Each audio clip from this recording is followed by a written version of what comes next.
Hi, it's Dwyer, gamblersadvisory.com, dwyervip.com. Remember, the opinion you should follow should be your own. Just consider this video to be a second opinion from a complete stranger online. Let's crown someone the smartest person in boxing today. I believe this guy understands things that other people don't. I believe this guy looks around and he understands that if he can build a base, if he can get his name out there, then the few dollars he sacrifices today by not being on pay-per-view or on cable, he'll be more than compensated for them down the road, because whether he's the champion or whether he's a contender, the boxing public is going to know of him. And because his fight style is exciting, right? Because this is a guy who knocks people out. He's banking on the fact that you're going to remember him and you're going to go looking for him when you try to watch boxing. Now that guy is the heavyweight champion, Deontay Wilder, right? It's simply breathtaking. It's breathtaking to have a heavyweight champion who insists on fighting on network television. Let me just tell you, he just fought Gerald Washington, and most people didn't know who Gerald Washington was before the fight. Now, pay-per-view events will be considered a success if they get to 500,000 buys. Very few people can deliver that today. You're lucky if you get to 1 million pay-per-view buys. Deontay Wilder against Gerald Washington, and make no mistake, people were tuning in for Wilder, not Washington. Got 2.57 million viewers here in the United States alone. 2.57 million viewers. And what did those viewers see? They saw Deontay Wilder close the show by KO. Now in boxing there's a saying, you don't get paid for the fight you're in, you get paid for your last fight. I'm just telling you, you have heavyweight champs like Joseph Parker who are based in Las Vegas, right? Parker's been in the state of Nevada for a while now, right? And people don't know who he is here in the United States like they know Deontay Wilder, right? Of all the heavyweight champs out there, and I understand Anthony Joshua is known in the UK. I get it. I know these guys have constituencies, but just understand, if you're saying heavyweight champion right now in the United States, I would venture a guess that more people are going to be able to identify Deontay Wilder than any of the other guys. And that's by design, because of decisions Wilder has made to fight Chris Arreola on network TV, to fight Gerald Washington on network TV, right? So make no mistake, Wilder is taking chances, right? We all know the minute you're a WBC heavyweight champ, you can say, hey, put me on pay-per-view. Maybe you get a little bit more money up front. Wilder is smarter than that, right? He wants a part of the public imagination. No doubt he's looked around and he realizes that these are tough economic times, right? He knows that when the times get a little bit tough economically, boxing fans appreciate a bargain. In fact, the public turns to boxing, right? Look at how the public turned to boxing back in the Braddock days, the Joe Louis days, right? Think about all the great fighters in the sport right after World War II. when the world was rebuilding. Right? We remember legendary fighters. I give Wilder credit on wanting to be legendary. He wants his fights to be seen. He's talking about having his next fight be a unification match. Believe it or not, the people standing in his way are his own sanctioning body, who, in their infinite wisdom, want him to fight Bermane Stiverne, who he already beat, as his next fight. Right? So this is a champ, make no mistake, this is a champion who's taking on boxing, whether it's Alexander Povetkin in the courtroom or whether it's him asking the WBC, his own sanctioning body, to allow him to give you a better fight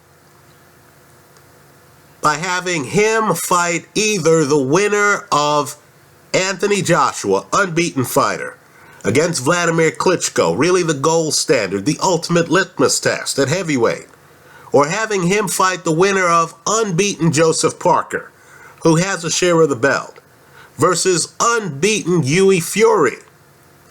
Right? That's who Wilder wants to fight next, folks. Right? I've been here online criticizing Wilder's style. I told you Gerald Washington would pose some challenges to him. Right? I've questioned Wilder in fights. But I don't question the direction this guy wants to take the sport. Right? Make no mistake. He wants heavyweight title fights on free TV.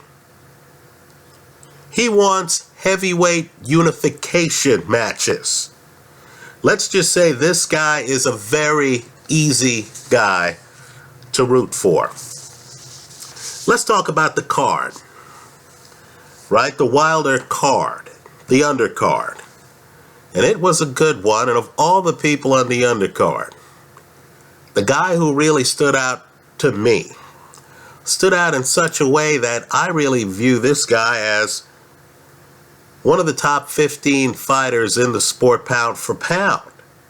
Right? I barely knew the guy before he fought. But the guy looked that good to me. He has certain skills that really are hard to quantify. And that's the 154-pound champion Jarrett Hurd, who beat Tony Harrison, who, let's be clear here, has faster reflexes than Hurd, had the faster hands than Hurd, in my opinion, appeared to be the superior athlete. Right? Had the better jab than Hurd. So we get to the first round. Hurd comes out, and I want you to think of Sergio Martinez, right? A guy I personally consider to have been a great fighter, right? I want you to think about Sergio Martinez because, you know, the first round starts, and I was wondering, how is Hurd going to handle Tony Harrison's jab? Harrison has one of the better jabs in boxing, folks. Right? And to my amazement, Jarrett Hurd comes out in a way, I can't even explain it, where he is hiding his upper body. Right? He's bent at the waist. As you watch the first round, as you see Hurd's construct to get away from Harrison's superior jab, you understood that this guy was a thinking man's fighter who had studied his opponent and who was completely prepared for the match. As the match goes forward, you'll notice that Hurd is defensively blessed. Right? You can tell fighters who just sense when the punches are coming back at them. Right? These aren't the guys who are standing around getting hit flush, who look confused in bouts. No, these are the guys who are rolling away from punches. These are the guys who are intuitively standing in places in the ring where they can't get hit by the other guy's Sunday punch. Right? Hurd, who's 6'1", right? Both Hurd and Harrison are big for 154 pounds. Hurd, who's 6'1", is so defensively blessed that there are times in the fight where he's ducking under punches. Let me say this too. You know, there's certain fighters who can get up on the balls of their feet and who can dance, right? Think Ali, right? These are the guys who can literally get on their feet and they'll dance for a few rounds on the balls of their feet. But then you have other guys. James DeGale, the champion at 168 pounds, right? Where the guy moves around the ring, but he's not dancing. Right? It's more like strategic movement. It's like a slide step. The guy's in front of you, he slide steps, slide steps, slide steps, back step, slide step, slide step. That's Jarrett Hurd.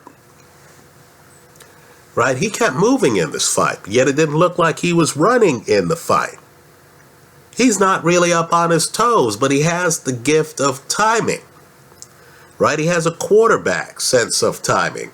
You know those QBs, Tom Brady, who fades back in the pocket, isn't looking at the lineman running at him, but just knows in his head, I have 1.5 seconds to get rid of this ball.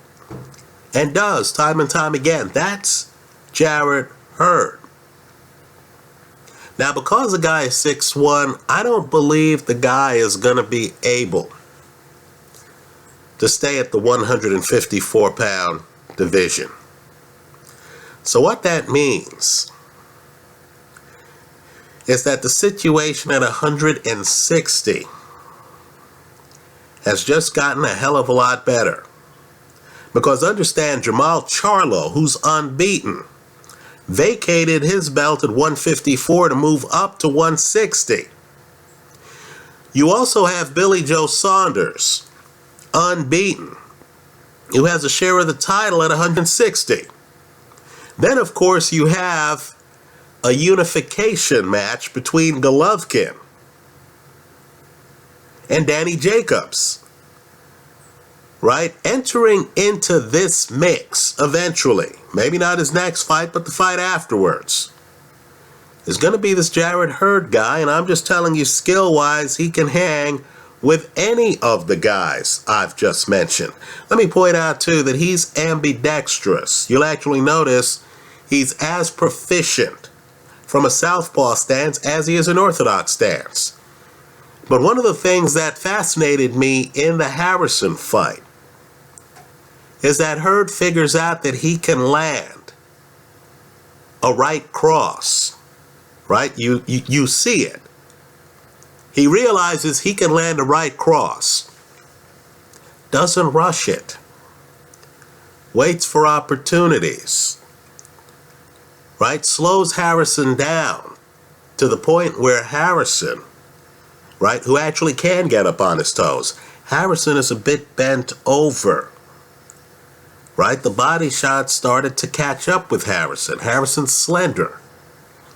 Harrison's bent over. It's then that you'll notice Hurd comes in and throws the right crosses that you already knew he was landing over the last 3 rounds of the fight. Right? This guy has the chance to be great. Not everyone does. Let's talk about the heavyweight fight. Dominique Breazeale delivered for us. More beer for us. Even though Ugonoh was unbeaten, I took Breazeale in this fight. The argument was that Breazeale had the better technique. That Ugonoh was a guy who leaned forward when he jabbed, relied too much on his athleticism. Right? Didn't really have a consistent defensive construct. I thought that Breazeale, who's not a gifted athlete, right, in terms of hand speed and reflexes, I thought that Breazeale just had the better construct, right, had the better technique. That's exactly how the fight played out. Understand, Breazeale has very long arms. So you'll notice when the bullets start flying, Breazeale will put his arms up and he'll bend his head down in such a way that you're hitting forearm. It's hard to get to his body, right? He's not relying on reflexes. He's not trying to just duck out of the way of your punches. He literally puts body parts between you and his head, right? Breazeale also throws a jab but doesn't lean forward when he's throwing the jab. In other words, as he's jabbing you, he himself is hard to find. He has a hand up. He's shooting a jab like this. Now, Ugonoh has many of the same problems, in my opinion, that his training partner, heavyweight champion Joseph Parker, has. Right? Ugonoh is the opposite. Think about it. He's in a fight where he's faster than his opponent. He's the better athlete. But you notice that he's deciding what to do. He's relying on what's happening in the moment. So I thought one of the keys in this fight, and I understand both guys go down, both guys have power, but one of the keys in this fight is that when they're not engaged with each other, you'll notice, and this also applies to Joseph Parker, by the way, you'll notice that Ugonoh just backs away, has his hands down, isn't defensively blessed, right? He backs away. Now, because both of these guys are tall, maybe that worked against non-contender opponents. But you'll notice that Breazeale actually goes looking for him. Breazeale is waiting for the moment. He's sitting on the moment. Where Ugonoh backs away and has his hands down. Right? So Breazeale is ready. In other words, the two guys are boxing. Then Ugonoh decides he wants to back away from the action. So as he backs away, Breazeale is waiting for exactly that moment. Also, let's be clear here too. At the higher levels of the sport, you don't back away into the ropes. That's not your best idea. Because if the other guy comes forward to find you, you're penned in. Right? Clever boxers will back away in a way where they're circling away from you in the middle of the ring. So if you then try to pounce on them, they have multi-escape routes. Ugonoh doesn't give himself an escape route. I want people to look at the last knockdown. He's backing away. He's up against the ropes. Breazeale pounces on him. Keep in mind, Breazeale's a big man himself. Breazeale has more ring coverage than I realized. So Breazeale then starts throwing power shots from distance.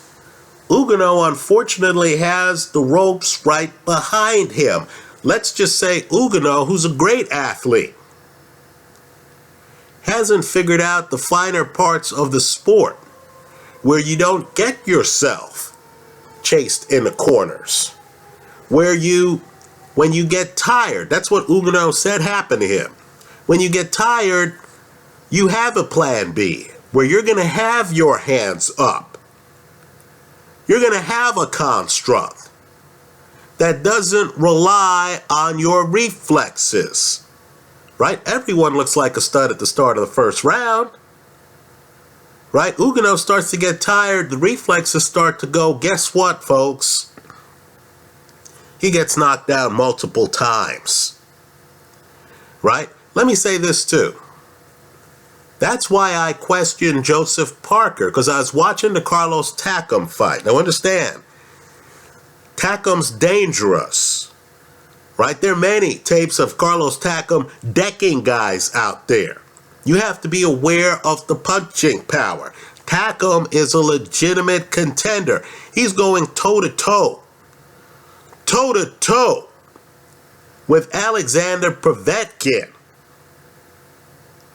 for several rounds, right? And later, of course, we're finding out that Povetkin may have had meldonium in his system when the guys fought, right? Because they fought when meldonium, a drug that helps stamina, and that fight turned out to be a stamina fight, right? Where Takam drops a little bit in stamina, Povetkin is still 100%. Right now we're finding out that Povetkin may have been on meldonium for that fight. It's iffy, it's unclear. Let's just say Povetkin, even after meldonium was outlawed, was found to have meldonium in his system, and his defense was that he had used meldonium the prior year. I believe the prior year is when he fought Carlos Takam. Well, all I'm saying is Carlos Takam is fighting Joseph Parker. Parker, like Ugonoh, is a great athlete. So Parker decides to back away from Carlos Takam. And you know the rest. Parker's backing away, folks. You would have thought Parker was backing away from a welterweight, right? He's backing away. His hands are down.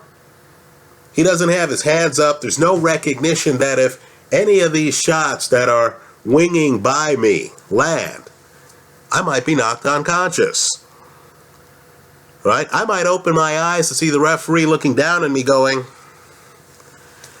right? Well, let's just say Ugonoh, who's a superior athlete to many world-class heavyweights, needs to work on his defense, needs to work on his timing, needs to realize that while he's leaning forward to land jabs, guys are trying to use that as an opportunity to hit him in the head, right? The guy was unbeaten. He just didn't protect himself as well as Dominique Breazeale did. I can't even say that Breazeale is a superior fighter. What I will say is Breazeale is the superior technician, right? Breazeale gets dropped himself in the fight. He gets up. But you notice his default position is to protect himself, right? He's not reading Ugonoh and stuff like that. No, he has his hands up. He's protecting himself. He backs away with a defensive construct. Kevin Barry's heavyweights don't do that. In my opinion, that places them at risk. Anyway, that's how I see it. Let me hear from you. I hope you leave your comments in the comment section of this video about any of the things I discussed. Boxing on Free TV, Jarrett Hurd, Tony Harrison, the 154-pound weight class, the 160-pound weight class, and of course, Dominique Breazeale against Ugonoh. Thanks for stopping by.